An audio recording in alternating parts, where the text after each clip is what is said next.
ध्यान से समझिएगा कि आरएसएस के खिलाफ जो ऐतिहासिक घोटाला बार बार कहा जाता है कि आरएसएस को देशद्रोही संगठन राहुल गांधी तो बता रहे हैं, लेकिन अब इस चीज को भी बहुत ध्यान से समझिएगा कि आरएसएस के खिलाफ जो ऐतिहासिक घोटाला बार बार कहा जाता है कि आजादी में आरएसएस का आंदोलन बताइए भाई।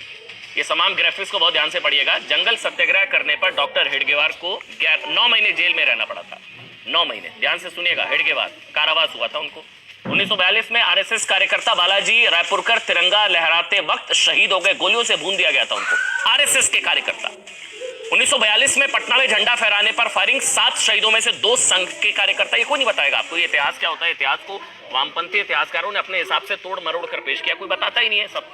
1942 में अंग्रेजों के खिलाफ विद्रोह करने पर दादा नाइक को मृत्यु दंड, दादा नाइक आरएसएस। 1943 में आरएसएस से जुड़े क्रांतिकारी हेमू कलानी को सजाए मौत। 1947 में मैंने आपको बताया पाकिस्तान के खिलाफ डोगरा आर्मी के साथ खड़ा हुआ संघ 1947 में तिरंगे की आन बान शान की रक्षा में सैकड़ों संघ कार्यकर्ता शहीद हुए, ये कोई नहीं बताएगा। पूछते हैं कि आजादी में संघ, ये सबसे बड़ा ऐतिहासिक घोटाला है, समझिएगा इसको। 1954 आरएसएस के नेतृत्व में दादर नगर हवेली को पुर्तगाली शासन से मुक्ति। गोवा वाला जो मैंने जिक्र किया वो भी आप गूगल करके पढ़िएगा, वो बहुत इंपॉर्टेंट है। 14 साल बाद जो है मुक्ति मिली थी पुर्तगाली शासन से, उसमें संघ की भूमिका।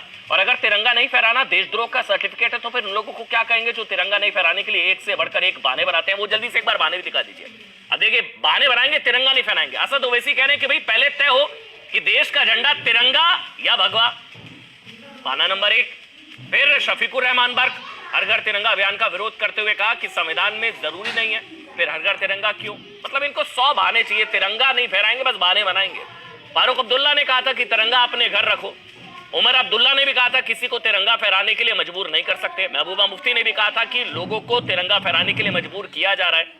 कागज नहीं दिखाएंगे, बहाने बनाएंगे, तिरंगा नहीं फहराएंगे। और कांग्रेस का समर्थन करने वाले तौकीर रजा ने कहा कि सरकार झंडे के नाम पर धंधा कर रही है। ये सारे शब्द